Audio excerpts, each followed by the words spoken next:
Oh, Tachidele, hello everyone. I hope all of you are doing fine, and I hope you're hearing me. Do you hear me? Can you hear me?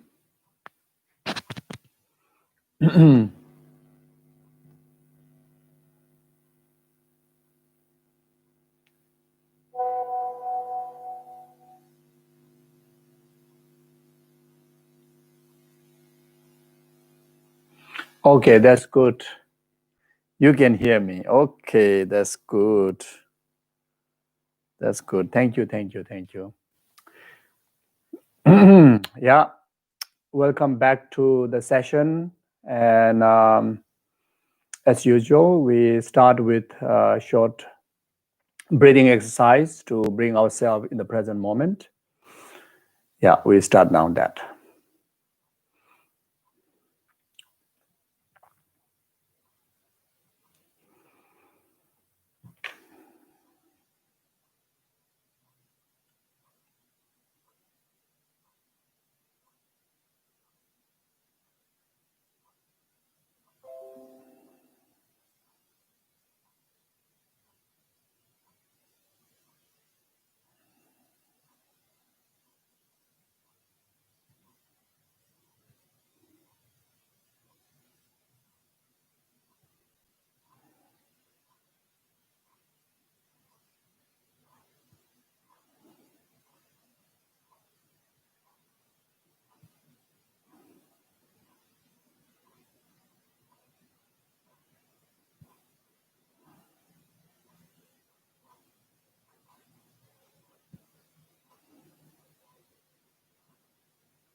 So now we take a few moments to refresh our refuge practice. Feel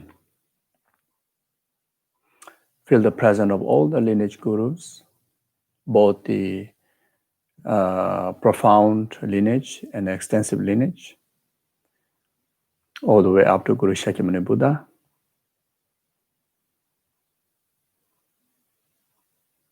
And actualize them as both refuge and merit field.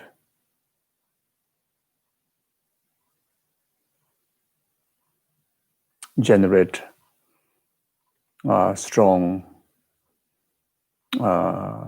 sincere conviction and venerations.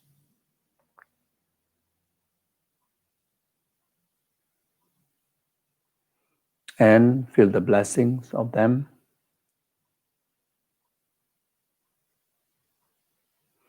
And right this very moment, or in the past moments, in the past days, that if you can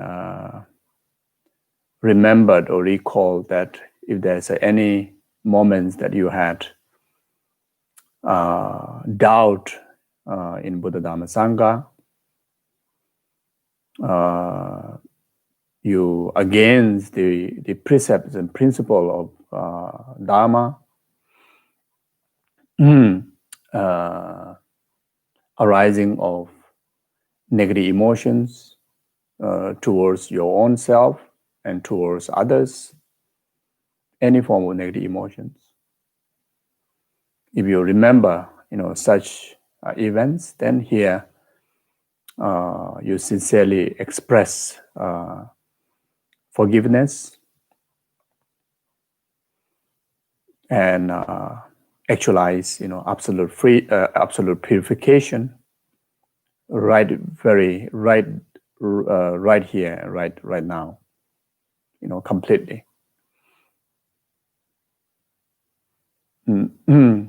Then restore, your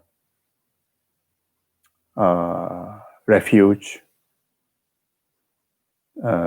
your conviction in the ability of Buddha Dhamma Sangha.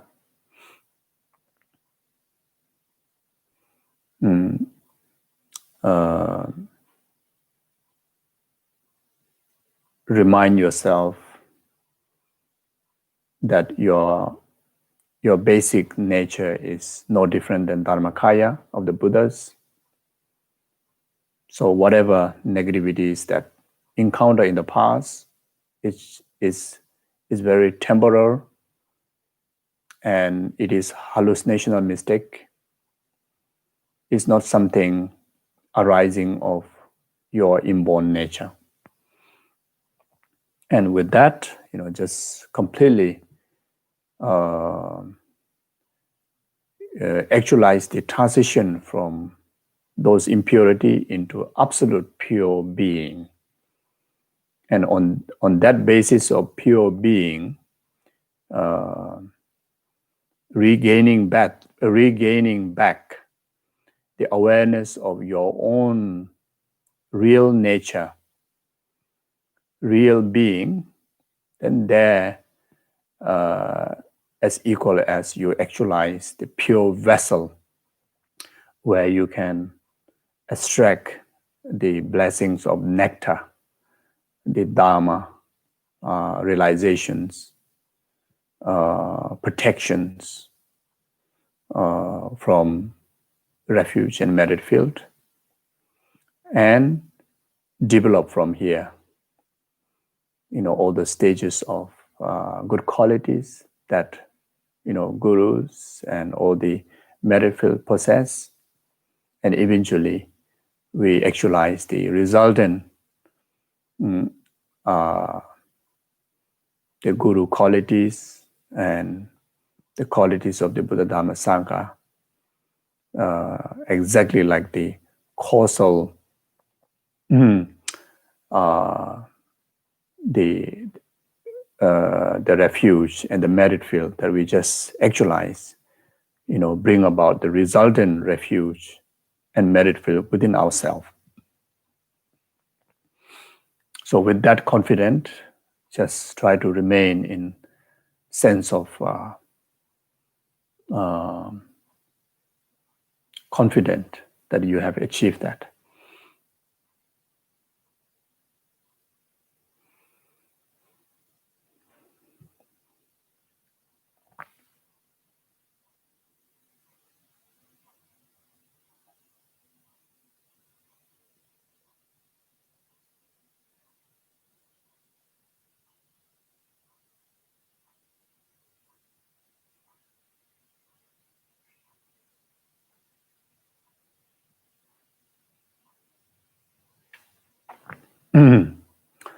Yeah, try to feel and strongly tell to ourselves that now we are indoors. It's almost like certified that from now on we will not repeat those arising of those negative emotions, and the guideline in our actions from now onward is the guideline of the Buddha Dhamma Sangha, according with the Dharma.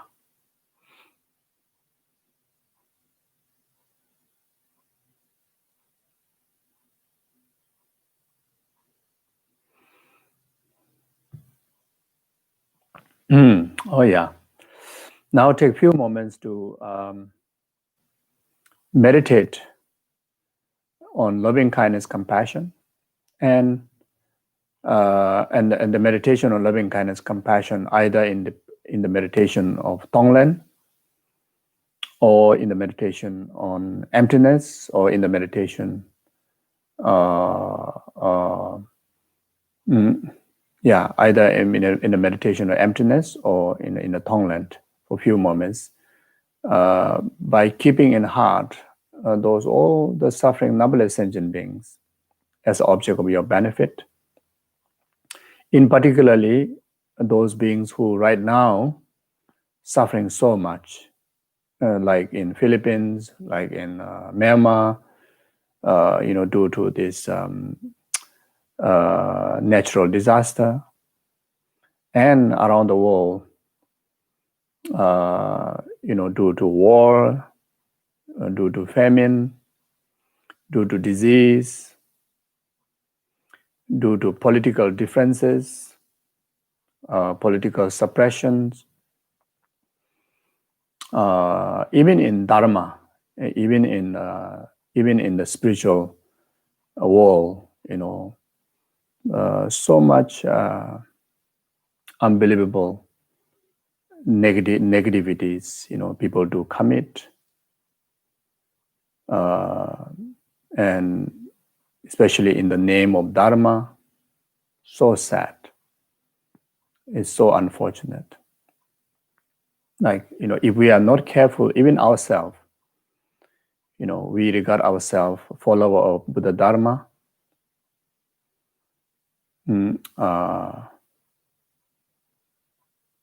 follower of Guru Shakyamuni Buddha, practitioner of Chenrezig, great compassion. But if we are not careful, there's so much danger of speaking wrongly, thinking wrongly,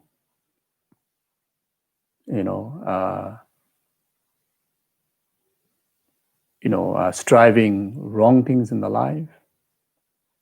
Like, there's no different at all being in a very ignorant state of absolutely inwardly worldly world. So keeping, in particularly those spiritual practitioners that who completely blinded by self-cherishing, self-grasping, ignorant delusions, overwhelming delusion, create so much negative karma, keeping them in our heart. Then those people and animals, who pass away, in particularly in the last 49 days, due to sickness, due to natural disaster, or even due to the natural course of life.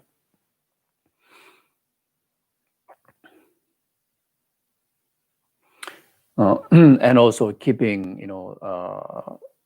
those people that who ask your help, or prayers, refuge, those who are sick, those who are in hospital, keeping them in our heart. And we do this Tonglen practice to heal them, to offer them all the goodness and take all their sufferings and causes of suffering onto our self-grasping attitude and purify,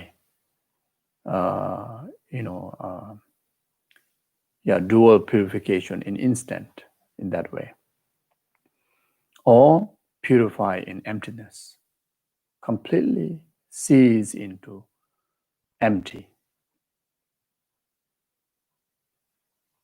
and actualize them in the state of absolute freedom of Dharmakaya.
Okay, thank you.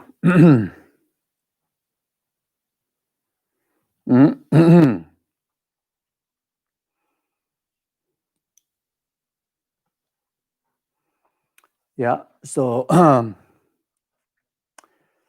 so we continue from the Lojong teaching from the Mind Training, the Great Collection text, and in particularly that the particular text among them is the Si Chibuchugi Janzen's commentary on 7-point thought transformation, and we are at page 112, and we will go through from the 7-point. We are on the 4th point, the presentations of lifetime practice in summary.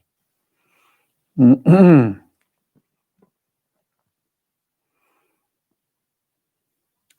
4th point, which is the presentation of lifetime practice in summary, is presented in the following. In brief, the essence of the instruction is this: apply yourself to the 5 powers. In brief, the essence of the entire 84,000 teaching, the entire the Mahayanic Dharma, entire Lojong teaching, and in particularly what we really discuss elaborately for the last few sessions on the teachings, transforming every circumstances into the path to enlightenment through awakening mind. Or in another way, whatever practice that we we emphasize, the part of method and part of wisdom. When all these things, in essence, combine as an instruction, then that is the 5 powers.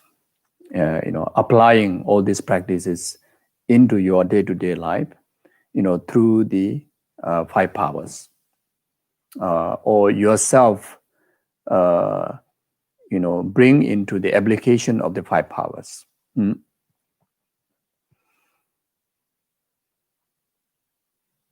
So the yogic of this teaching should engage in all mind training by means of a condensed practice of the 5 powers. The yogic of Lojong, the practitioner of Lojong, or in other words, practitioner of altruism, the wisdom and method, emptiness and bodhicitta, then should engage, training by means of the practice of the 5 power. So the 5 powers, there's 2 categories. The 5 powers that to be practiced, to bring meaning of this life while we are alive, and the 5 powers that which bring meanings of our next journey, the starting from the death, to utilize the meaning of the future time journey. So the 5 powers for the lifetime, and the 5 powers at the time of death. So the 5 powers, so 5 powers are the same, but then the sequence of application, there's a little difference. The sequence is a little different. Otherwise, it's the same 5 powers. So 5 powers for the lifetime. First one is the power of propelling intention, which is the power of motivation. Then the second one is the power of acquaintance. Then the third one is power of positive seed, and the fourth one is power of eradication, and the fifth one is the power of aspirational prayer. So the power of propelling intention, as mentioned before, is talking about intention. In order to bring meaning of any activities of our body, speech, and mind, that very much, that very much defined by the correct intention, right intention. So here, the right intention or the power of propelling intention is referring to having bodhicitta intention. Then the power of acquaintance is very much after having the intention.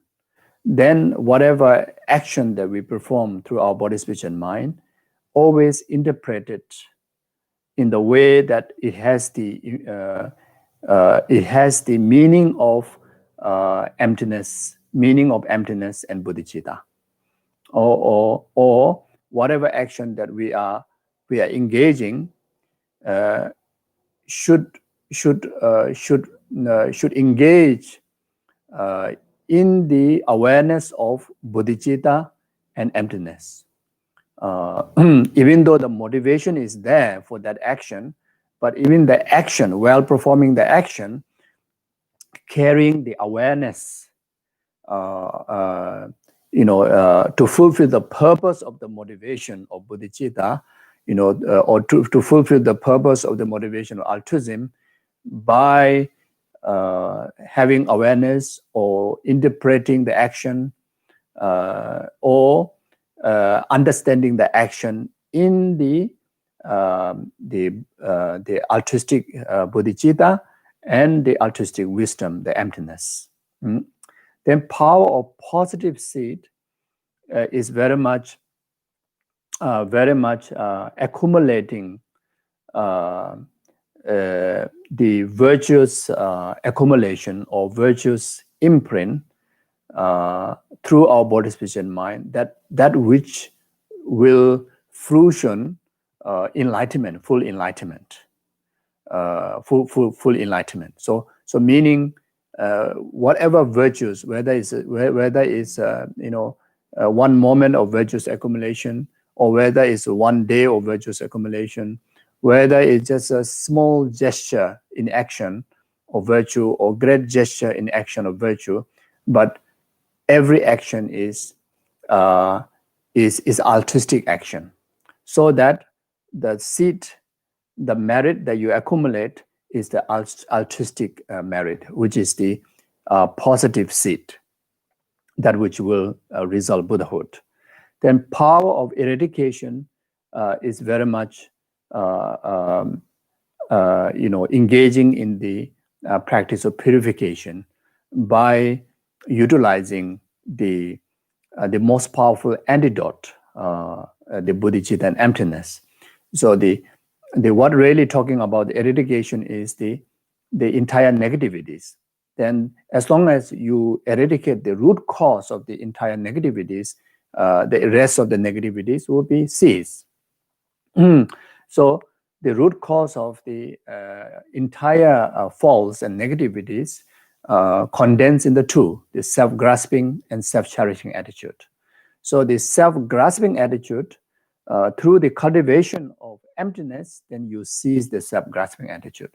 Through the cultivation of bodhicitta, you cease the self-cherishing attitude. So this is talking about, purifying all negativities through the application of the two most powerful antidote to bring about the total eradication of the two root cause of the entire faults, self-grasping and self-cherishing attitude. Then the power of aspirational prayer is the bodhicitta prayer, or in bodhicitta dedication. So all, at the end of all practices, at the end of the bodhicitta, at the end of the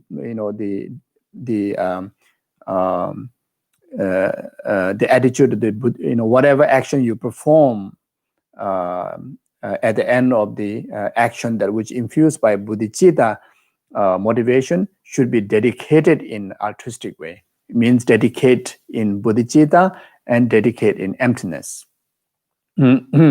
Whatever So conclusion, conclusion. All activity will be summed with the three major parts: the intention, the actual action, and the ending, the dedication. So dedication should be dedicated in the true altruism. As like in many of the prayers that when we do, we dedicate in bodhicitta first, then after that we dedicate in emptiness. Is like that, isn't it?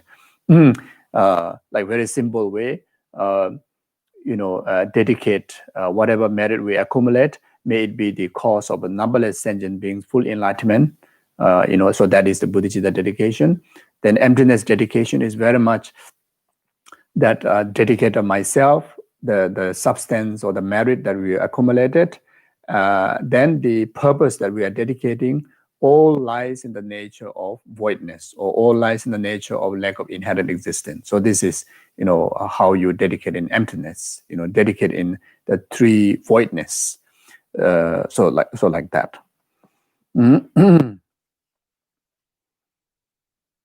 Then the five powers which we use at the time of death to utilize the meaning of death, or utilize the journey, from the death and the rest of the future lifetime, to actualize meaning of it.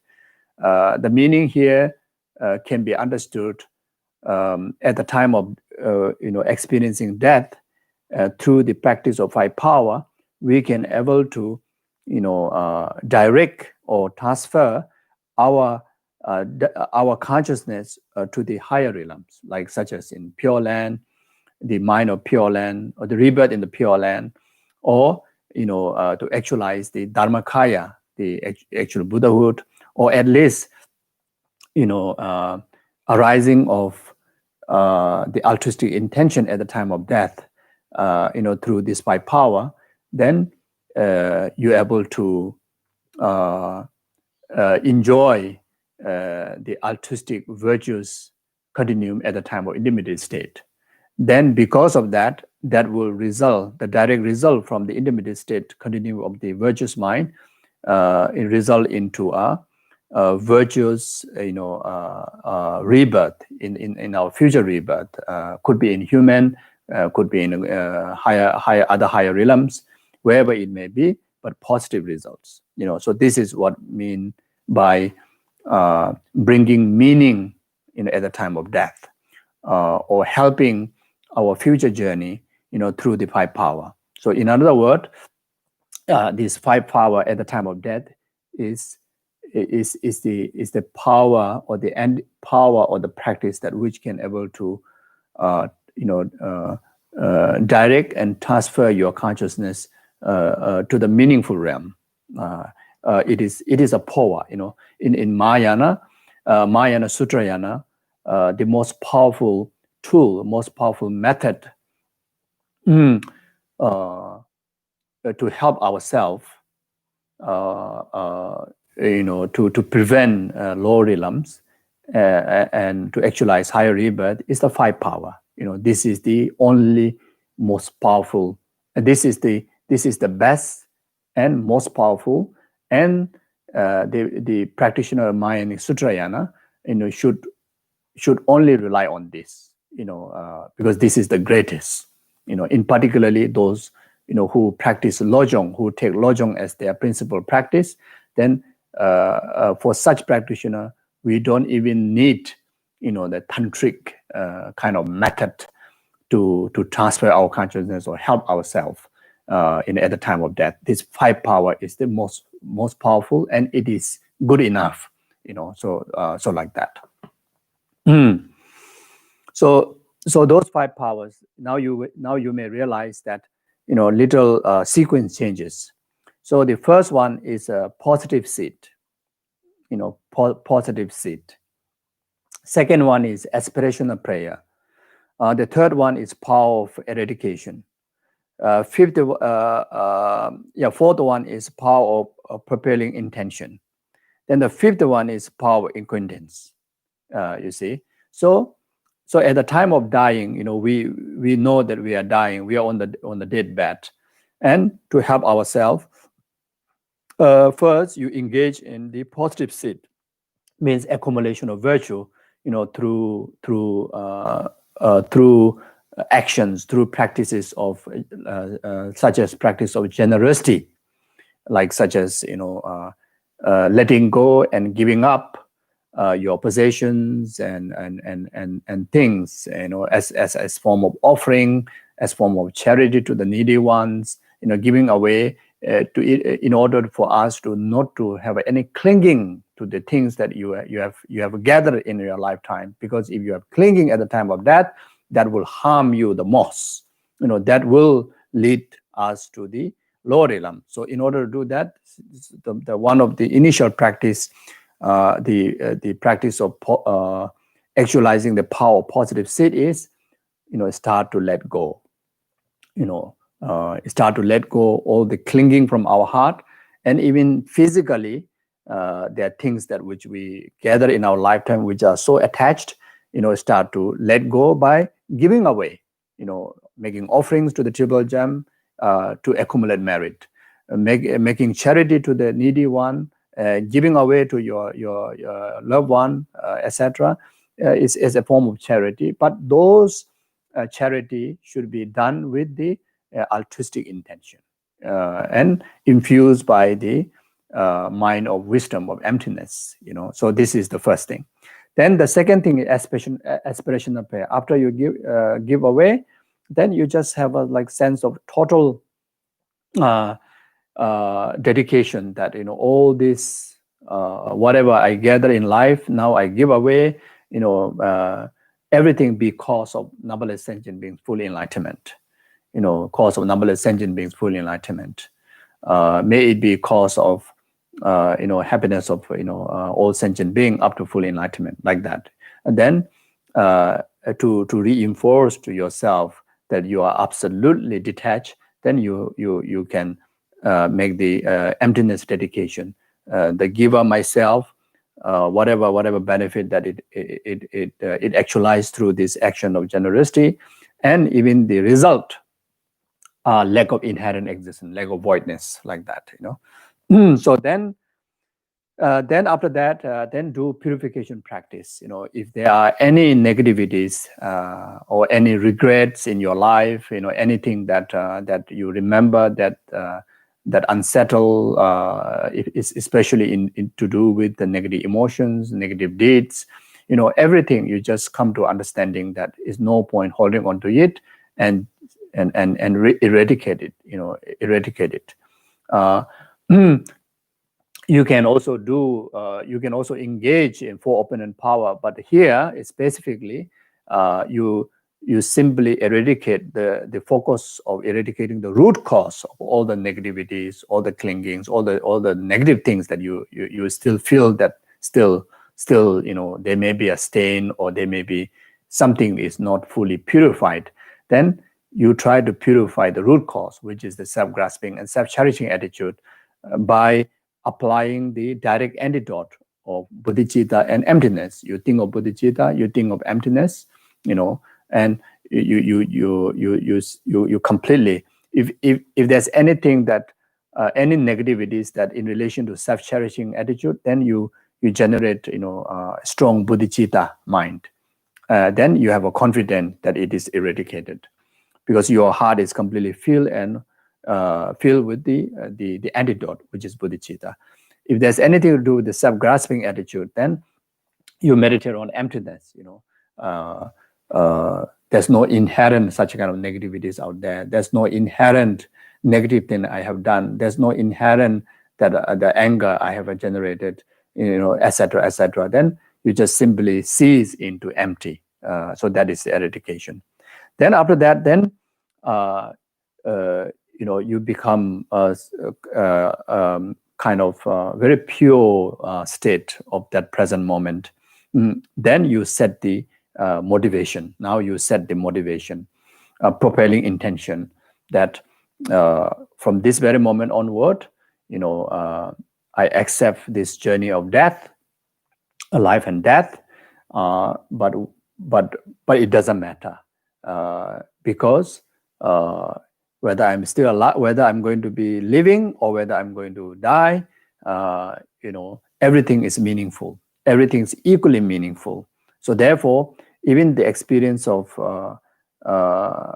death, experience of the separations from loved one, from everything, then including the rest of the rebirth in future lifetime, everything may it be the cause of numberless sentient beings, full enlightenment.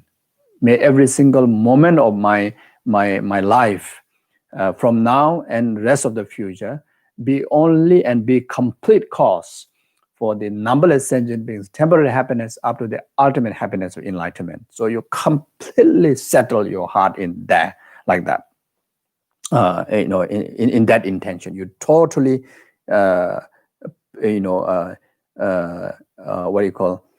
put your absolute kind of refuge in that intention. Reliance on that intention, and put everything aside other than that. Then the fifth power is power of acquaintance. Then the last one is whatever comes in your heart. If bodhicitta comes more easily, or right after that you generate the intention, then the first thought that you realize that your heart is filled with bodhicitta, then don't try to meditate on emptiness, don't try to meditate on deity, this and that. Just totally settle in bodhicitta, cultivation. So that is what I'm talking about, power acquaintance. You just totally settle your heart, completely focus on a bodhicitta. On that, after set the intention, then the first mind is on emptiness. Then just simply settle your heart in meditation on emptiness, focusing on emptiness. Don't try to, grab something that which is less familiar than the most familiar virtue in your heart. So since as a Lojong practitioner, whole lifetime of your practice been training in true altruism, now this is very much expected that at the time of dying, either of these two thoughts will come in your way. Either of these two thoughts, either in the idea of bodhicitta or either in the idea of emptiness, is very much assumed that these two thoughts will come. You see, so like that. So it is so beneficial. Sometimes you can check before you go to bed. In particularly semi-sleeping, like very tired, but not really, falling asleep. Yet, yet it's like suddenly a few moments that you fall asleep, but then wake up. Then you remember that you are actually your mind is like completely dedicating, or say completely in the idea, in the thinking, in the attitude of bodhicitta or emptiness. Like even for just to share. Even for the during the course of this teaching program, because of always thinking about the true altruism, yourself put position to think only about these two position, these two attitude, and you didn't even put any effort to think about bodhicitta or emptiness in the stage where you are falling asleep, but then you realize that either of these thoughts are very active, even at the time of the semi-sleeping. And when you have a glimpse, or when you have a moment of wake up, just when you are shifting your body from this side to other side, maybe your necks are very painful because you put wrong way. And that trigger you to wake up. But when you first wake up, actually you are absolutely in the deep process of thinking of emptiness or thinking of bodhicitta, you see. So it is helpful.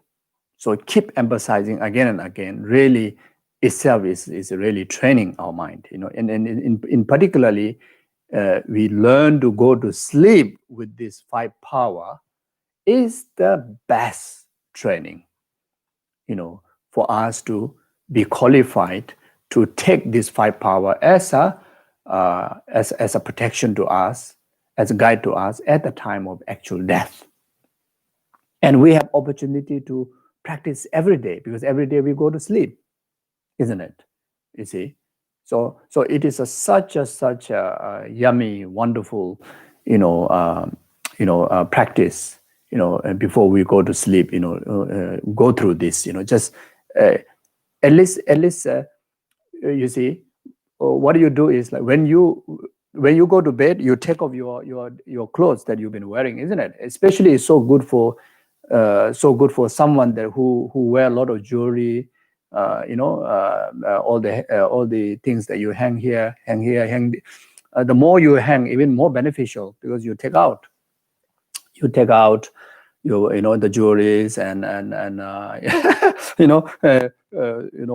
so many things. If you're wearing, you just put aside, especially if you're wearing very nice one, very very valuable one, and before go to bed, you just have to wear pajamas. You won't go to sleep with all these things, isn't it?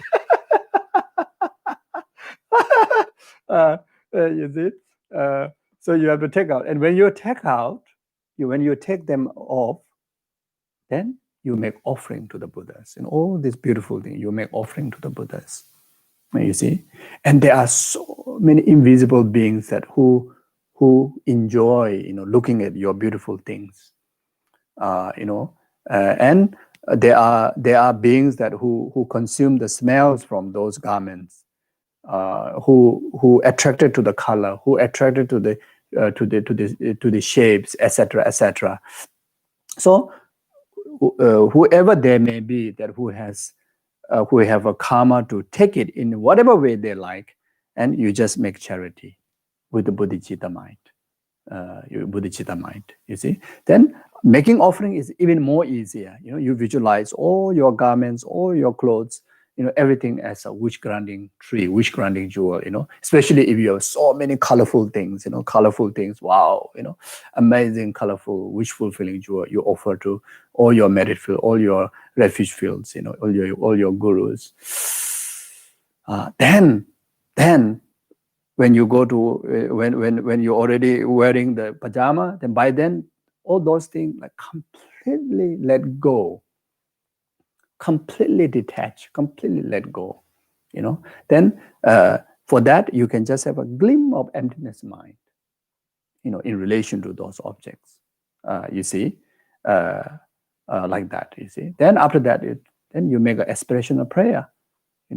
May whatever, may all these things, since you offer as a wish granting jewel and wish granting gift to all sentient beings, then as well as you did that with bodhicitta intention. So therefore, with the bodhicitta mind. So therefore, now you make aspirational dedication, that may it be complete course, whatever merit you accumulate, complete course, one number of sentient beings, fully enlightenment, like that. You see, like that. You see, then once you settle onto your bed, then if you feel still there's some kind of, like,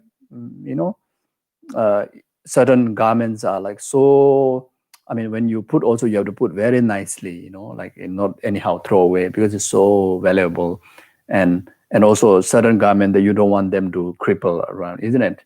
So, but then just now you just put away with some sense of total let go, but then there's still, you feel some kind of grasping, clinging, how I have put, or it's still kind of, yes, I make generosity, I make offering, but tomorrow I still want to have it back. If that kind of, like, there's a little kind of sign of self-centeredness, attachment arises, then there you do the purification. Then otherwise, generally do the purification. The any form of self-cherishing, self-grasping attitude, by focusing on the antidote, bodhicitta and emptiness. You see. Then after that, then when you settle then after that, then you just, even if I die, next moment, on this bed, even I die middle of the night, or I may not be wake up tomorrow morning, or whatever it is, whether I'm going to live or die, whatever, entirety of my existence is for the benefit of numberless sentient beings' enlightenment. Wow. If you're able to sleep like that, wow, if you're able to sleep like that, so powerful. In particularly, the sleeping can be changed to non-virtue and virtue simply by the power of intention. One of the very powerful quality of the sleeping mind has this quality. So you see, so if you sleep with the bodhicitta intention, bodhicitta intention is how wonderful, how powerful, you see. Then after that, then now you already done all the earlier 4 opponent power. Now, whatever comes in your heart, either emptiness or bodhicitta, just totally settle in that, focus in that, like kind of absorption meditation in that. Absorption meditation in that, single-pointed meditation in that. Try your very best and try to completely fall into sleep like that. You see, so this is such a powerful, wonderful practice. You see, so when you start to do at least 1 or 2 times, you can feel, wow, I encounter tantric practice, I encounter this practice, that practice. Wow, if really that's going to happen next moment, what really going to help me? Oh, this 5 power is the one that definitely going to help me. It is so easy. It is so easy. Even you just tell yourself, I'm just like a first time beginner, but still so easy for me to just go through this thought process. And if I have an opportunity to practice at least another 5 more nights, another 30 more nights, or especially if I have an opportunity to practice few more years, wow. It will be so easy, So in that way, no fear for death, no fear for next rebirth. It's like, definitely that without reliance on anybody, by yourself, you are full confident that where you're going to be. You see, and that matters the most. You see, in that way, then even some, it will also help us to reduce anxiety in relation to whatever happening now, and also it will clear our doubts, our concerns, the uncertainty of future, everything, all the doubt will be clarified. You will able to go through the transition with a full confidence. You see, full confidence, and in many cases, will go through the transition with much joy. So this is the what emphasized in the teaching. The best, most successful practitioner, they go through the transition of life and death. The moment they are in the deathbed, they start to enjoy. They start to rejoice, and they start to feel so happy. It's like a little kid, at the Christmas Eve, looking forward for the gift like that, like a New Year Eve, like looking forward for all the gifts and all the excitement, etc., like that, like so excited, so overjoyed. Best practitioner, and then the second one, at least there's no regret. Let's say, no, confident. You're confident. First one is confident plus overjoyed. Much joy. The second one is confident. You see, very settled. Very settled, confident. Then the third one is at least no regret. No regret. If I die next moment, no regret. You see, so at least we have to, as a practitioner, in particularly Lojong practitioner, when the doctor announced death, you shouldn't be feared. You shouldn't be regret about your life. You shouldn't be confused about your next journey. You should at least, at least minimum, no regret. No regret, because of you have been practicing this 5 power in a lifetime, at least for the past few days, like that, you see. And not only no regret, but there's a sense of settledness, because you have been the practice of 5 power, which at the time of death, you see. So this is so wonderful practice like that. Okay, so now I will go through. Anyway, now I will just read through it. It's a very, very easy. So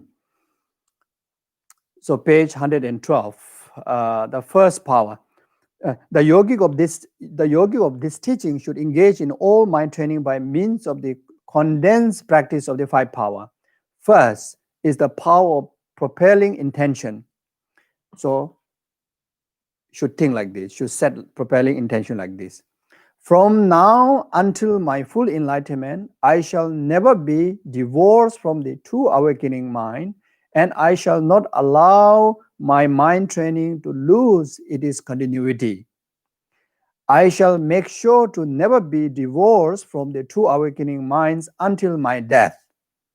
So that has to be, this is if you can memorize, you chant this and reflect on the meaning. If you don't know, if you don't want to memorize, you got the meaning and you reflect the meaning in this way. You reflect the meaning, then that way you actualize the power of propelling intention.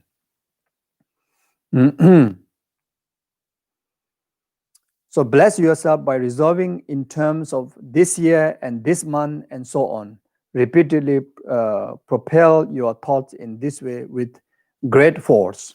Okay, so whenever you set bodhicitta intention, the power of propelling intention or bodhicitta intention, that which we encounter beginning of all the prayers. In the text it says, bless yourself by resolving in the terms of this year. So this is a suggestion. The best way, you make the intention, bodhicitta intention, for rest of entire your life, of any action that you perform for the purpose of bodhicitta. Then in particularly this year, then in particular this month, and in particularly this week, in particularly this day, in particularly this hour, in particularly this very moment, this very action. So this way, this has a very, very powerful meaning of doing this, taking little more time to, not just like, for all sentient beings, that's good enough, which is very powerful already, which is the altruistic intention. But after that, you're just making it more emphasized. That makes the action, that very moment's action, become the purest altruistic action. So that there's not even one single leakage of faults. There's not even one single leakage of faults, or not being absolute, infused by the altruistic intention because of that reason. And we should be not just like kind of just chanting and just try to say it very forcefully, means try to say it with a great force, means try to say it with much sincere, wholehearted, you really mean it from the depth of your heart, you see. So in order to make us to feel it is coming from the depth of our heart, we need to have some kind of knowledge, learning the benefit of this bodhicitta. So then if we refer to the Shantideva Bodhisattva Avadacharya, then Nagarjuna's treatise, in the sutras, the extensive, mention of the benefit of the bodhicitta. Then when you see that, then wow, this is something that really, really, it mean it. So that when you say it, also I mean it like that. Okay. The second power, the power of acquaintance, refer to the cultivating the true awakening mind at all times, free of distraction. So free of distraction from 8 worldly concerns, free of distraction from self-centered graspings of or attachment graspings, aversion graspings, also ignorant graspings. Whenever there's ignorant grasping, then there's no power acquaintance. Means there's no awareness or mindfulness of the bodhicitta or emptiness, because there is there is the presence of the ignorant grasping. So be free of distraction means free of the delusions and free of the three poisons. And this is not easy. If we are not very mindful, if we don't practice, train well to remember these teachings, and sometimes we forget. Even when we do our sadhana practice, also we forget. No question about it will forget when we just do normal chores, isn't it? So, have to keep it up. Keep reminded, and you can design something that which make you easy to remind yourself. So sometimes, make a habit of, any good thing happens, Om Mani Padme Hum, or any bad thing comes in your way, Om Mani Padme Hum, or even just like there's something that can trigger you to, remember those important practices. And Om Mani Padme Hum can be one of the method, because Om Mani Padme Hum is so frequently we recite, so easily it recites. And since we recite all the time, you make that as a reminder to be always mindful of the cultivation of true awakening mind. Third, the power of potential, the power of positive seed means striving during the period in between session in virtuous activities, such as engaging in the 10 spiritual practices. 10 spiritual practices. The 10 spiritual practices, like what the Nagarjuna Garbha said, strive day and night without reserve in the 10 perfections and in the inconceivable 10 branches. This is the conduct of the sublime being. Completing the two collections, all will be awakened. The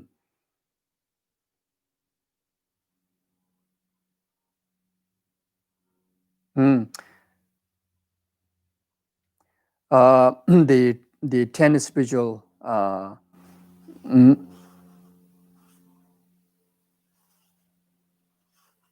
the 10 spiritual training, as Acharya Bashubandhu said, inscribing, venerating, and giving it, listening, reading, and upholding it, expounding upon it, and reciting it, reflecting and meditating upon it. He who embodies these 10 spiritual deeds, his body of merit cannot be measured. So, like,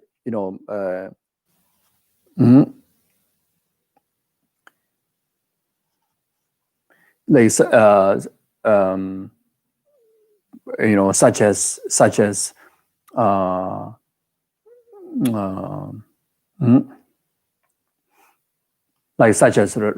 writing, Golden Light Sutra, venerating it, and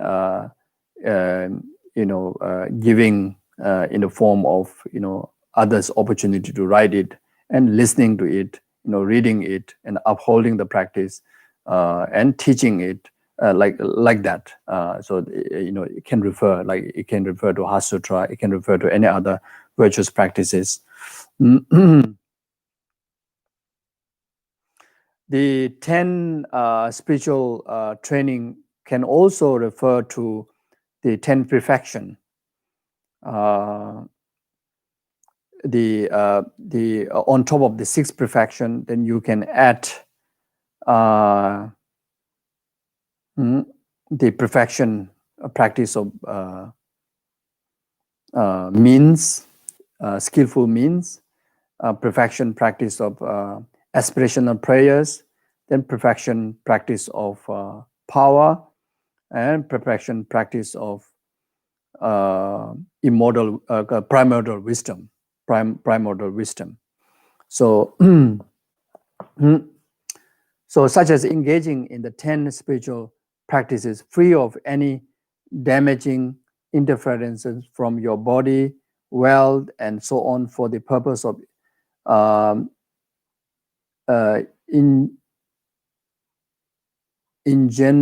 engendering those experiences of the teaching that have not yet risen and enhancing those already arisen.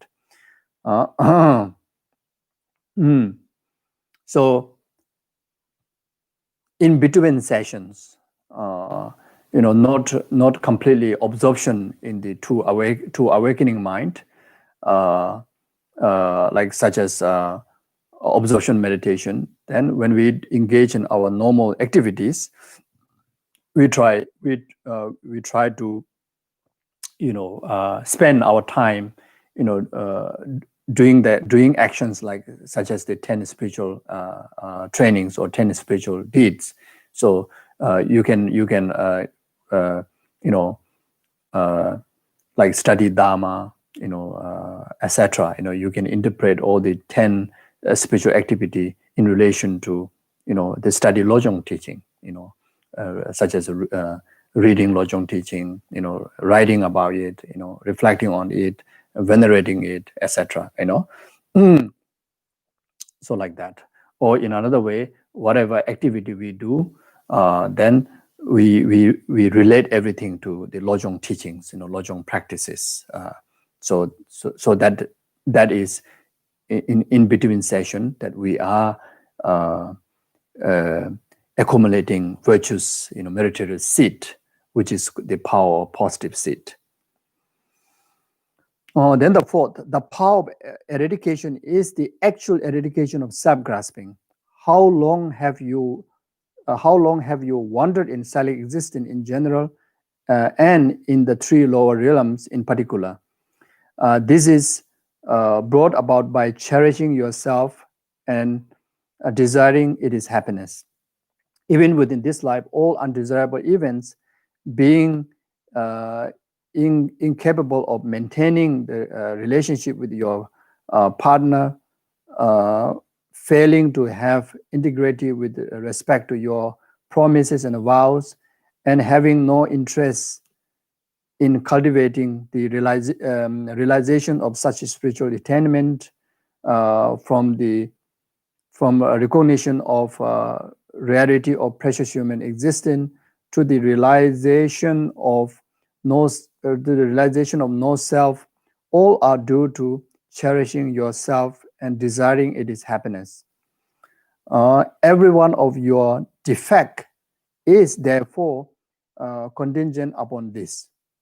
With the thought from here on, I shall never seek the self-welfare for even a single instant. Instead, I must totally eliminate this view of self-cherishing in this manner and regard it as the enemy.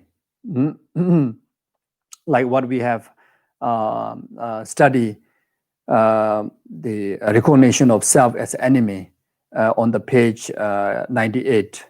So yeah.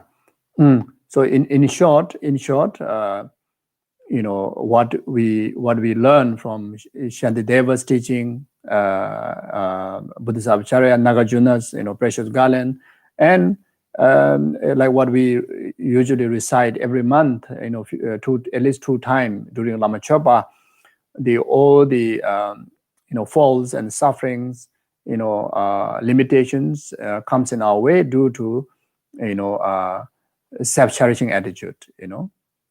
Then all the benefits, happiness and all the benefits that actualize by cherishing others, like how the Buddha have actualized it, like that. So basically, see the faults, remind ourselves the faults of the self-cherishing, self-grasping attitude, then apply the antidote, the two awakening mind, and bring about the eradication of it. Then the fifth, the power of aspirational prayer is this. At the conclusion of all virtuous activities, make the following aspiration. From this moment until I have attained Buddhahood, throughout all my lives, may I never be divorced from the true awakening mind, and may I instead train in them. May I know how to take all circumstances that befall me, whether positive or adverse, into this training. Then make offering to the teachers and the three jewels, and offer Dharma to the Dharma protector, elemental spirit, supplicating them. Thus, help me so that I am never divorced from the true awakening mind throughout all my lives. Help me to meet sublime teachers who reveal this teaching. This, the master says, is the teaching that folds everything into single utterance of whom.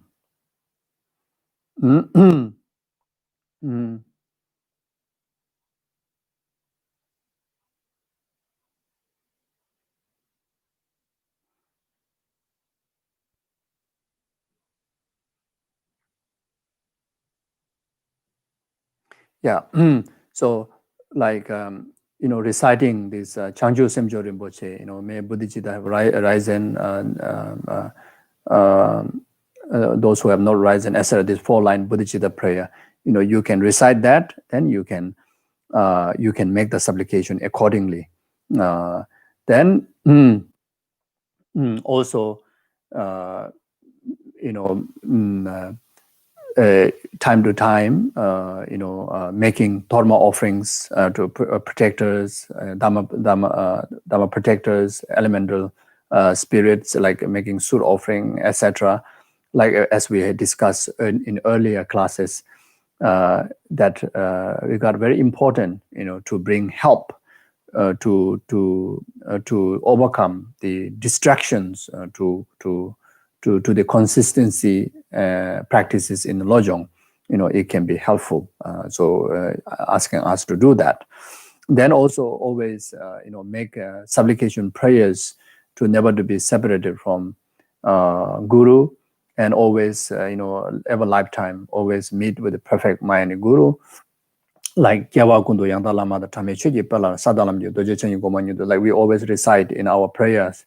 So you can refer to the prayer books. There's the usual dedication prayers, So in fact, when we do the monthly pujas and prayers, all the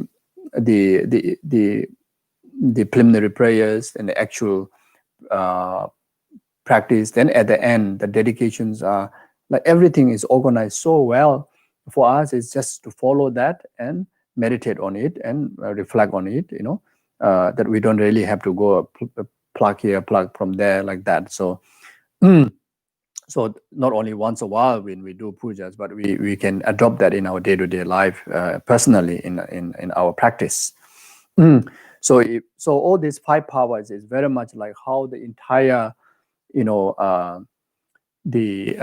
summarize the essence of even the mantras, sum into syllable hum, like that, entire the Sutrayana Lojong practices sum into the 5 power.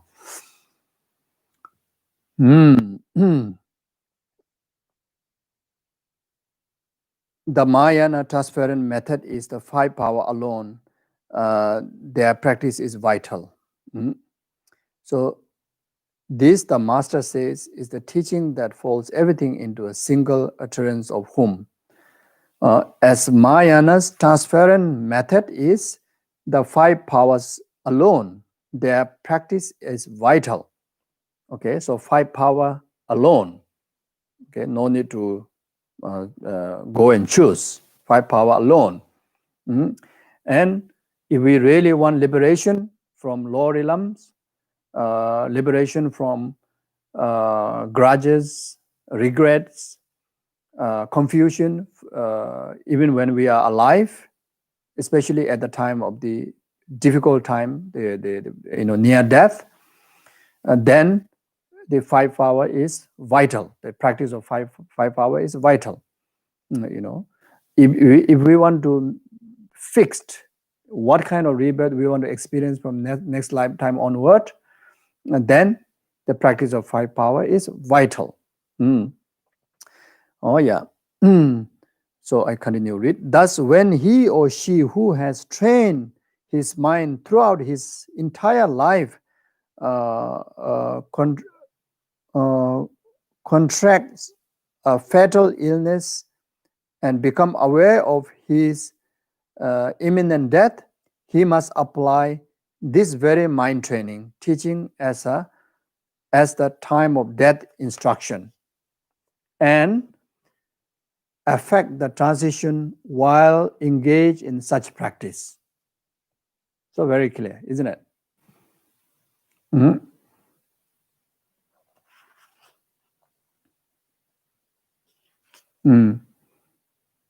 Practices such as a tantra cannot be practiced at this juncture. He or she should go through the transition by means of the 5 power alone. Because many do encounter confusions, choosing too many practices, especially in the most weakest period of our time, weakest period of our awareness, our memory, our focus power. When we are at the deathbed, very weak. Everything is weak, and we try to grab so many other practices. It brings confusion. Even it can be so powerful practice of tantra. So that's why the teaching suggests that not to bring tantric practice in this junction. Fully focus on the 5 power, and this 5 power is as equal powerful of any other practices to liberate our consciousness. You see, so this is very, very, very important. Mm. Mm, mm, mm.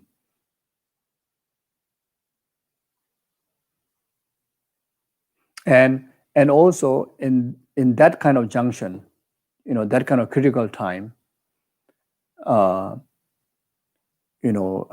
we don't need to ask here and there. If someone that this 5 power practice, you just settle your heart there. Don't try to ask, what could be most beneficial. What should I practice now? Because it will bring confusion. Then also you yourself may have so many different practices that practicing in lifetime. So many different sadhana, so many different important practices you may be practicing in your lifetime.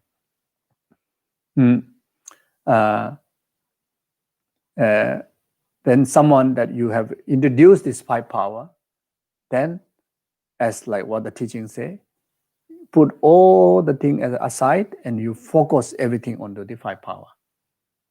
Very important. Very important.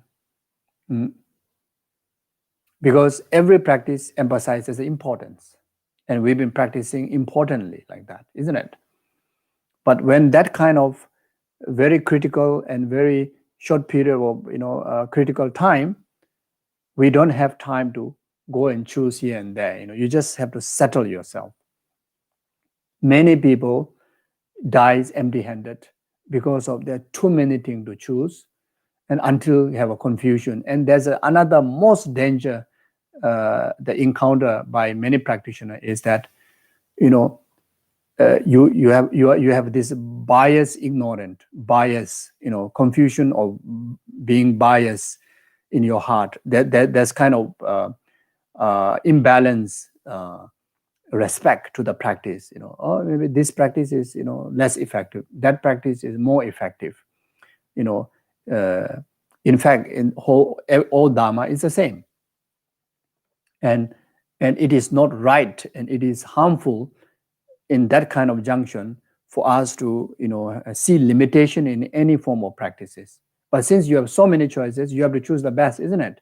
Then you kind of naturally regarding there's a limitation on this particular practice, and this is not right, and this is not helpful. It may be even harmful.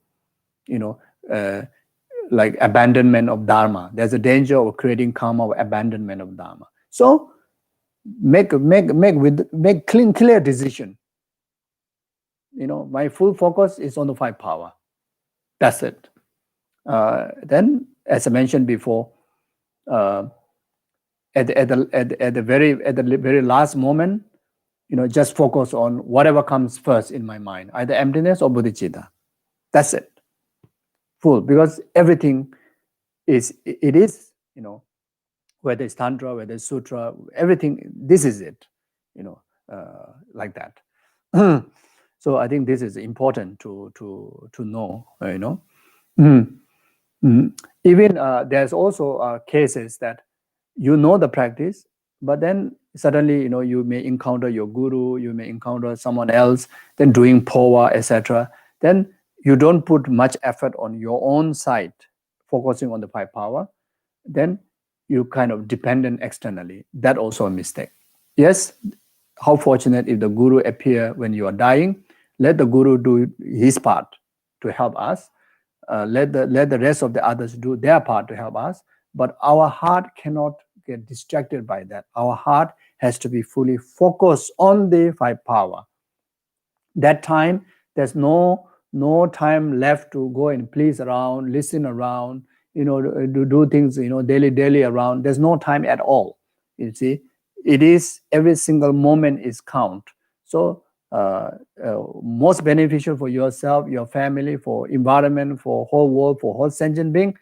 Fully settle your heart on the five power like that.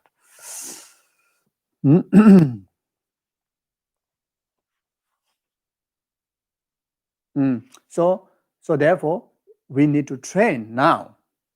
Before we are on the deathbed, we have to train right now. Our day-to-day life. The five powers in the day, in the lifetime is 5 hours in the daytime during daily activity. Train it. Then conclude before go to bed with the 5 power at the time of dying. You apply it and check yourself, because you have so many commitments, you have so many tantra, you have so many initiation, so many things out there, and you check yourself. Can you focus on the 5 power or not?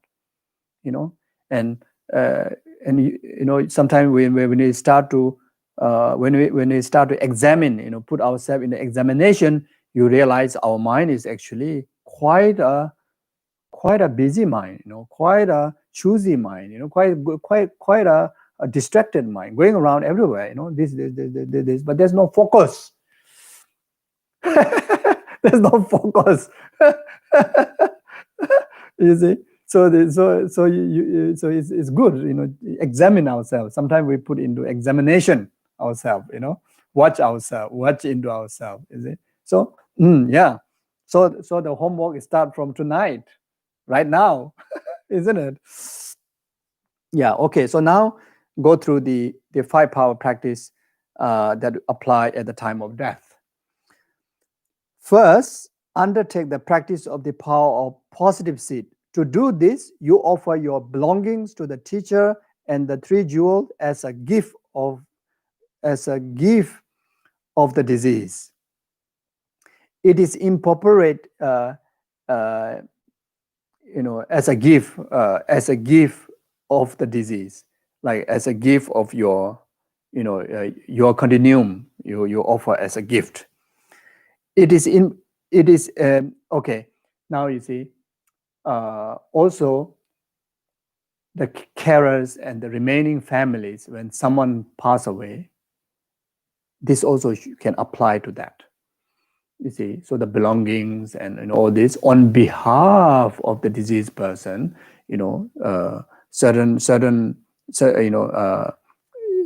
thing you make offering to accumulate merit, to offer to the Sangha communities, offer to the making of statues, making of holy objects, and dharma, publications, etc., etc. Especially when someone pass away, and the relatives, they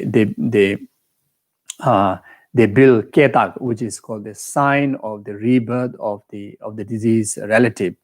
Either they build stupas, either they build a statue, either they build, they print books, the sutras, etc. Like that. And usually you can check through astrology, what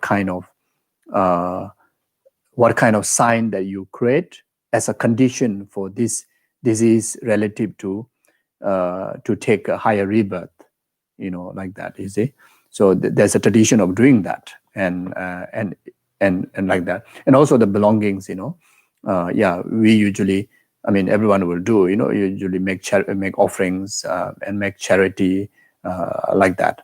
And how wonderful that disease, the dying person already know what to do, and you yourself, make the decision before even you pass away. And this is how I saw my masters they are doing.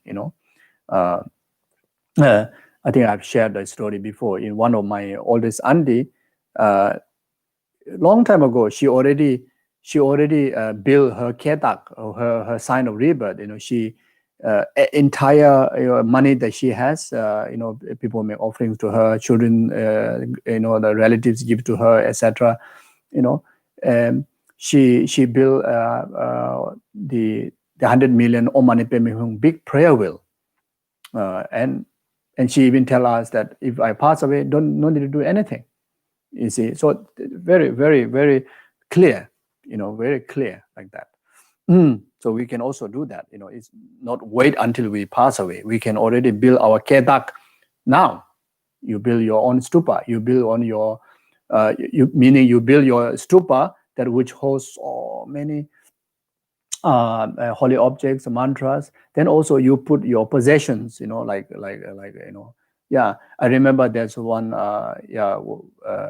one student I have suggested like that.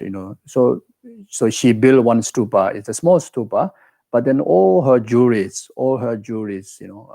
I saw amazing jewelries like diamonds and everything at the bottom of the stupa, where the well-vast section, everything she put there. You see, like that. You can also do that, and that as a the whole thing filled with the proper mantra. Then you people, the rest of the family make venerations like that. And those statues, those holy objects, if in the family, if your family don't practice Buddhism, and you're also not confident that they will venerate the holy object, take care of them, you offer this to monasteries, you offer this to the centers. You make it, and is offered to the monastery. Or if some monasteries or some standard, they want to create a holy object, then for your kedak, you sponsor that holy object, and for in your motivation, this is my kedak. You have done your part. You see, it's so meaningful to do like that.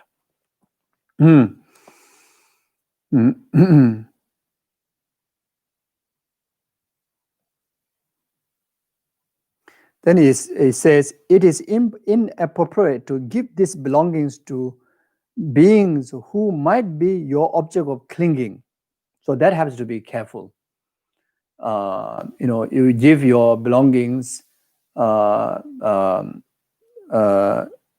might be object of your clinging, like your relative, your family, your loved one. You don't give to them because of some kind of like attachment, grasping, biasness. You really give them as absolute letting go, as how you would make the charity to someone that nothing to do with you, relation to you. So you see, so have to be simply meaning when you give away, you have to give away genuine practice of generosity, 100% fully giving, not contaminated by attachment and grasping. Prepare so that even in your aftermath, your possession do not become conditioned for accumulating negative karma. Yeah, so the wise one, before you pass away, you whatever need to distribute your possessions, everything done before you pass away. Otherwise, sometime it can be your possessions can be a cause and condition for other to accumulate so much negative karma, and that happens. So much complication in the distribute of parents' possessions. So many, even so many.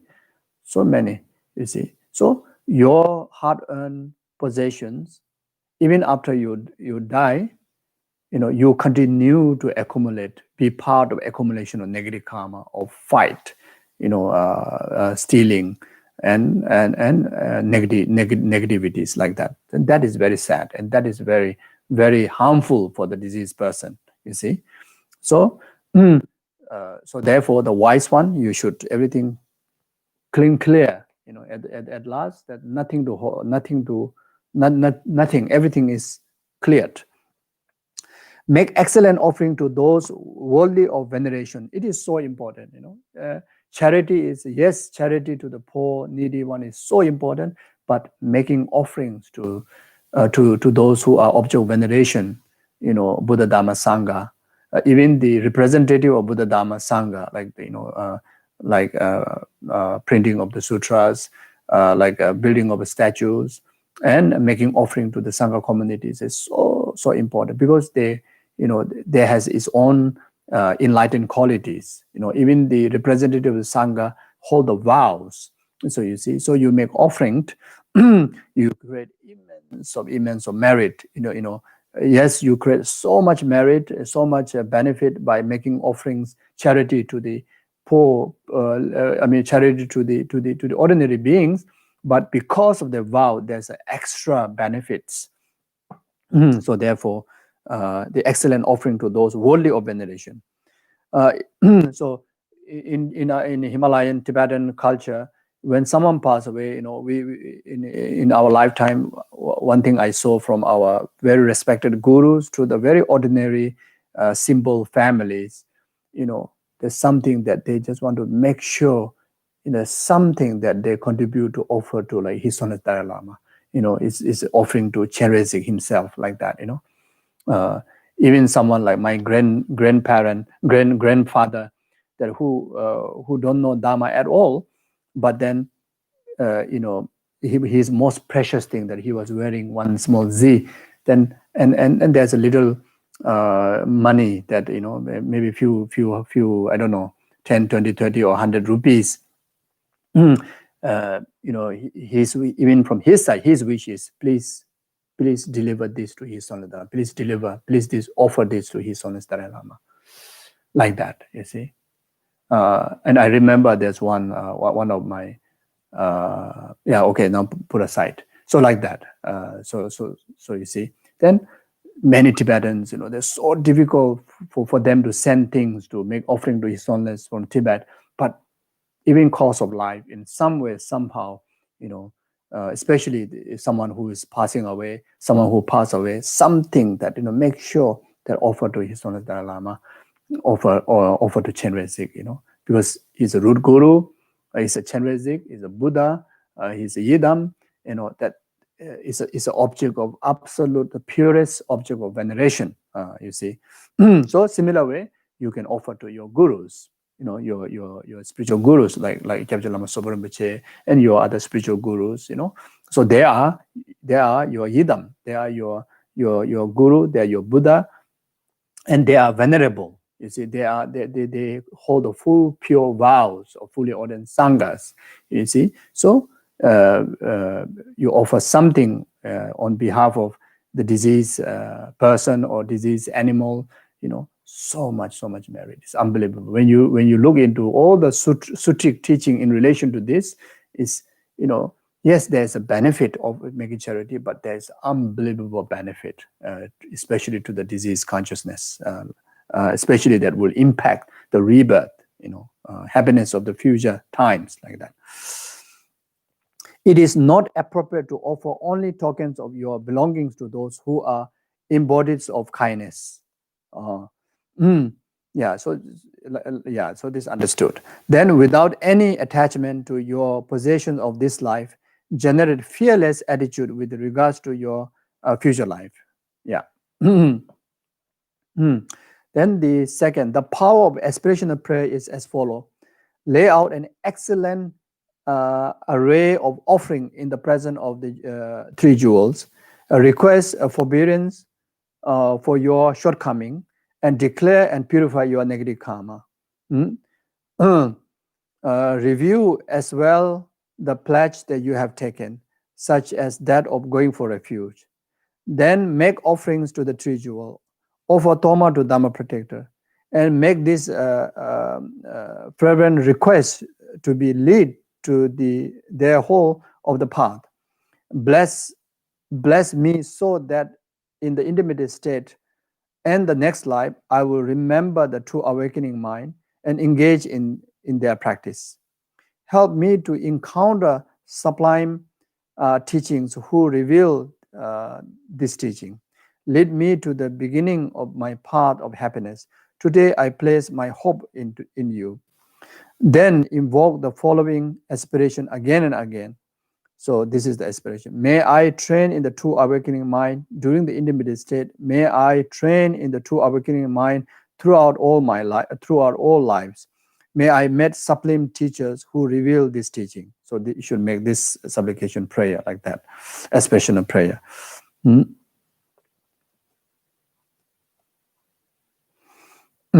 So so when if you can, if you are living alone and if you still can manage, then if you have an altar, then good to arrange, the proper offerings, make as beautiful as possible with the offerings on your altar. Then do all this practice. If you have attendants or a rest of the other family members, you're staying with them and you are already, dying on the deathbed, then around that person, try to arrange. If you have altar, then try to arrange as many offering as possible. Make it very like very beautiful, like celestial, like Buddha's celestial, mention like that around that, dying person, if there is opportunity. But most of time nowadays, we get when we are critical ill, we are in hospital. There's no such kind of opportunity. So in that case, I think everything try to do in visualization. And also people who go to look after them, people who go to see them in the hospital, don't carry negative mind there. Don't cry. Don't talk those sad things. Just rather try to always even the visualization. You just try to visualize to create environmental positive energy to the sick person, dying person, as a celestial mansion. You visualize that hospital room as a celestial mansion. You see, then when you talk, you only talk about the qualities of the Buddhas, qualities of the Dharma, Sangha, qualities of the Pure Land. Because in order to born in the Pure Land, one of the cause is to remember the qualities of the Pure Land. So you are contributing, you are helping the dying person to have that imprint. You see, and from your side also, instead of worrying too much, instead of thinking this and that, worrying about your relative, worrying about your children or whatever, there's no benefit of worrying. You are living from this physical existence. So therefore, the way you can really help them is by yourself being born in the higher realm, so that you have a more capability to help them, bless them. So for that reason, just put aside and focus on the description of Pure Land, which is very, very important. Description of any Buddha's quality, any Buddha's realm, and thinking of Amitabha Buddha's Pure Land, how it described in Amitabha Sutra is so beautiful, just to remember that it's so beautiful. So it's good for us to at least read those Amitabha Pure Land description sutras, read at least 1 or 2 times and have a visual imprint, so that time no need to look at the text. There may be no energy, no text, etc. So when we are healthy now, just read 1 time, then just have a picture. So when we are in such kind of critical time, just live in that visualization. You see, that is one of very important cause to born in Pure Land. Then aspiration, which is making aspiration to be born there, making aspiration. So there you can even develop further the cultivation of altruism, and you can become enlightened there. You see. So then another important cause is pure morality. So engaging in the purification practice, then settling your heart in the pure state of the Dharmakaya mind, or pure state of acknowledging yourself. Now I have purified all negativities and I am as pure as the Dharmakaya. It's so important, because that pure morality, even with one moral conduct, pure morality is one of the most important cause to be born in the Pure Land. So three main cause: pure morality, then remembrance and description of the Pure Land, and making aspiration. Why you make aspiration to born in Pure Land? So that you can continue to develop to altruism, so that you can become Buddha faster, in order to benefit numberless sentient beings. So which is still within the five power, isn't it? Like that. Mm. The power of eradication is as follows: that which grabs at self, I has made me suffer since beginning of time. This has also brought about my present suffering. So long as I am not divorced from this, no happiness can arise. How have I allowed it to ruin me? So this happened because I have assumed a corporal body. So I shall definitely not assume a corporal body in the intermediate state.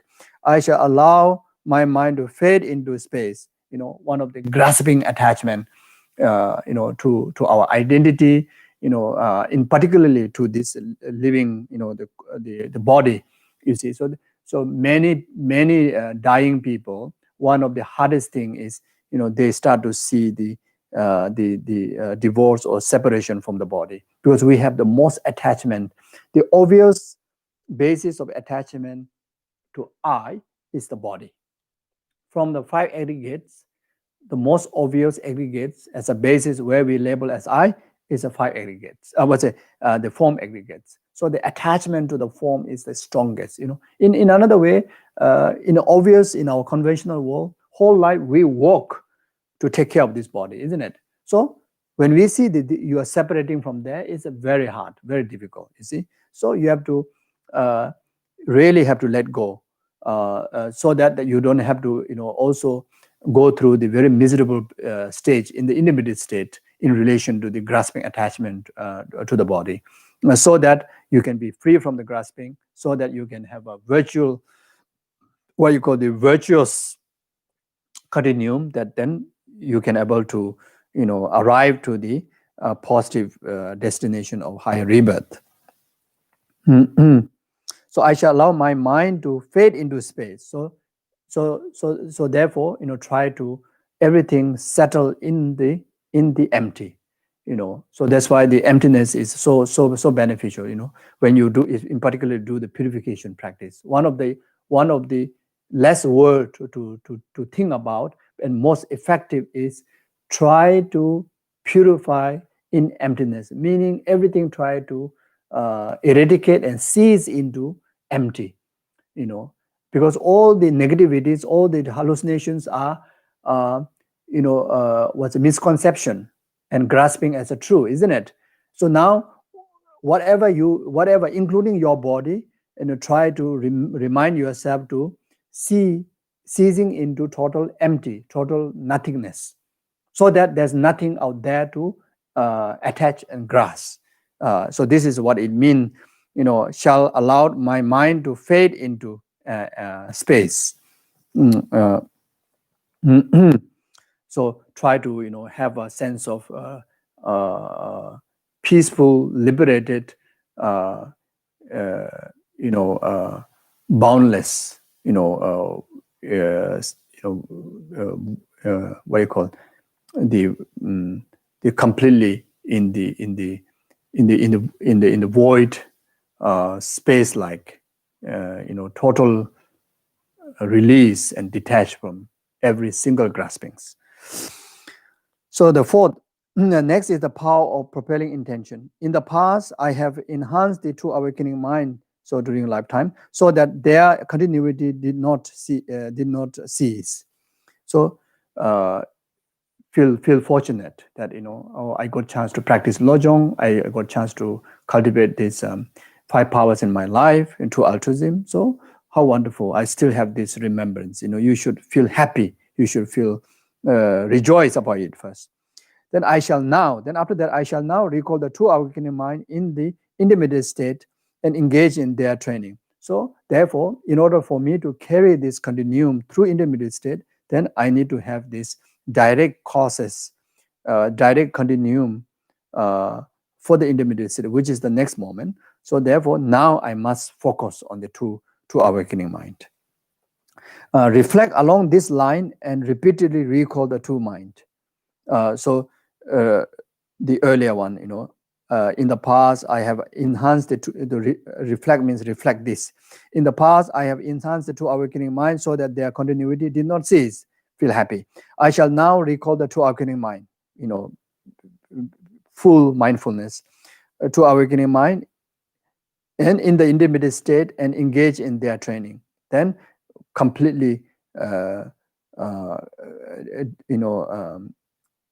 confidently, like determine yourself that in the intermediate state, I'm going to carry this mind like that. So the fifth, as for the power of acquaintance, the key is to first train uninterruptedly in the awakening mind. Then, as you approach the moment of death, lie down on your left and placing your right hand on your cheek, block the right nostril with your little finger, and breathe through the left nostril. This is a transparent in the terms of your conduct. So the transparent consciousness, also the conduct, play a very important role. You see. So according with this, so you can look at the Buddha's picture, lying down and put your little finger like that. Then you sleep like this, and your left hand just rests, on your body. So the reclining Buddha's the statue or the picture, you look at that. So then block the right nostril with your little finger. Then breathe through the left nose. Just try to breathe through the left nose. So this is the conduct that helps also to structure our conscious discipline, and also it helps for the channel to also harmonize, to impact our consciousness. Then proceed by loving kindness. Train in the dual practice of giving and taking on the basis of your in and out breath. So now this is a practice, focus on the bodhicitta practice. So with the loving kindness mind, then when you breathe in and out, then do the Tonglen practice. Tonglen practice. Take all other suffering on the self-grasping, self-charging, giving all the merits and virtues to the benefit of all noble sentient beings, up to causing them to the state of full enlightenment. So do that. So while in this state, engage in the practice of ultimate awakening mind, thus contemplating everything. So then, if you in this stage, if you want to meditate on emptiness, then how to do that? Contemplating like this: everything that share the nature of samsara and nirvana has its root in the deluded mind. As for the mind, it never divides from its primordial nature of dharmakaya. Reflect now. In reality, even what is called death has no existence. Combine these two contemplation and engage in their practice, and die well in that mind state. Okay, there are a practitioner there who can combine the both altruistic bodhicitta and the altruistic emptiness. Some they just do one way, so just one of the altruistic practice. So anyway, we already discussed before. Just focus on whatever familiar to your mind. Whatever comes first, you just settle on that. In that particular moment, you're experiencing the death. So therefore, it is to reinforce the wisdom of emptiness. Then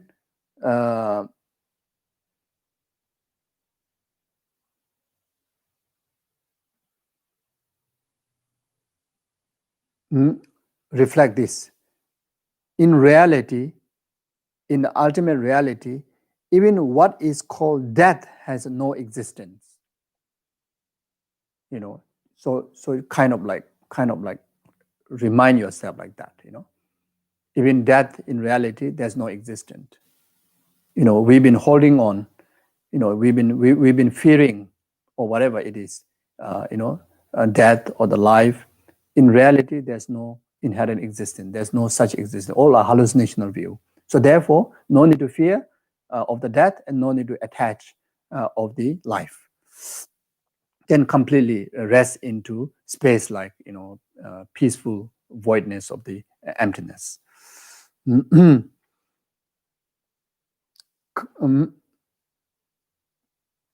So if this is unlikely to be feasible, then arose the true nature of samsara and nirvana that is free of rejection and affirmation within the expanse of the ever-present innate dharmakaya, which is the uncontrived mind itself. Release your mind restfully in the ultimate expanse and place it upon the mind's ultimate nature, which is devoid of transference. Then, even if you are unable to die in tune with the meditative state because of the temporarily losing your mindfulness, you will still die with the instruction appropriate for the moment of death. Okay, so you see, it's very, very, very, very comforting to us, to know this.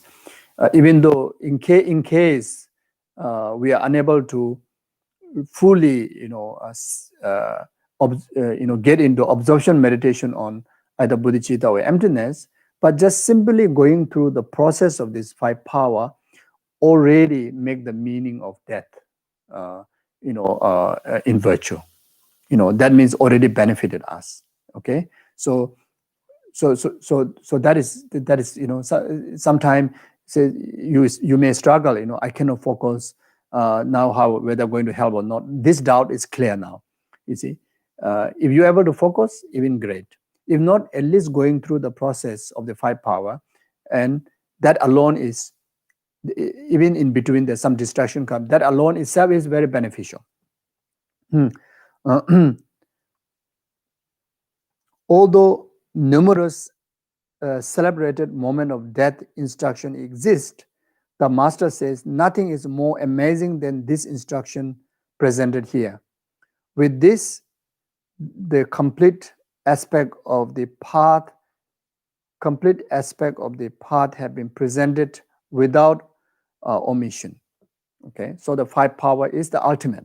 5 power is the best method. Even though there are so many transferring consciousness instructions out there, many different type of forwards, many different techniques, but this 5 power technique of transferring our consciousness in the higher realm is the greatest, is the best.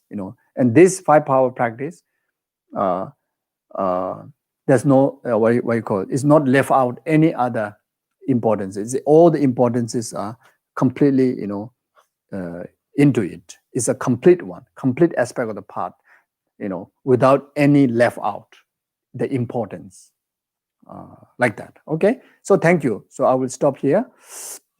We do short dedication. So we dedicate the individual merits and the collective merit from this session, and all the merits of the past, present, future Buddhas and Gurus. We dedicate for the eradications of all the sufferings and causes in every single sentient being, and abide them in the state of full happiness and enlightenment. May this collective merit be a complete cause. All the natural disasters that's happening now to be ceased without delay even a moment. May this merit be a complete cause for that. May all those who are lack of protection from disease, from natural disaster, lack of help, lack of medicine, lack of shelter, lack of all the limitations, may this collective merit be the cause for them to actualize accordingly. May this collective merit be a complete cause to overcome this pandemic crisis around the world and actualize the vaccine, the complete cure as soon as possible. And may all beings come into normal life, normal way of life, where everyone able to have some kind of able to transform through this learning that have the gain the wisdom, understanding that all these sufferings are result of negative emotion, negative karma, delusions. So that when we get to the normal after this pandemic, everyone start to live harmoniously, loving, compassionately, forgivingly, with much patience, understanding, like that. May this collective merit be a complete cause for all the world leaders, leaders of the communities, leaders of the organizations, leaders of the family to generate loving kindness, compassion, wisdom, so that anyone under their care able to live happily, meaningfully, virtually. And also dedicate this collective merit for those who passed away within the last 49 days, who passed away, but particularly within the last 49 days. Free from all the sufferings of intermediate state, free from suffering of the lower realm, the rebirth, and may this merit be complete cause for them to actualize higher rebirths. May this collective merit be complete cause for those who are suffering by health problem be overcome. Also especially dedicated for David, dedicated for Adam, Ochimbad, and then there are others that who requested prayers because of their health difficulties. Some are relationship difficulties, some are financial difficulties. There are so many difficulties. May this collective merit be a complete cause for them to overcome and able to enjoy perfect, lasting happiness, long life, meaningful life, virtuous life. May this collective merit be a complete cause for all the good people in the world, like His Holiness Dalai Lama, Kyabje Lama Sopa Rinpoche, and all the holy gurus, and all the people who are cause and conditions of peace and happiness in the world, have a long life, good health, fulfill all their wishes accordingly, and actualize all their visions of peace and happiness in the world without delaying even a moment. May this collective merit be a complete cause for each and every one of you and each and every one of your family members. Always enjoy perfect health, a long life, successful in all you do, and fulfill all your aspirations, up to full enlightenment accordingly.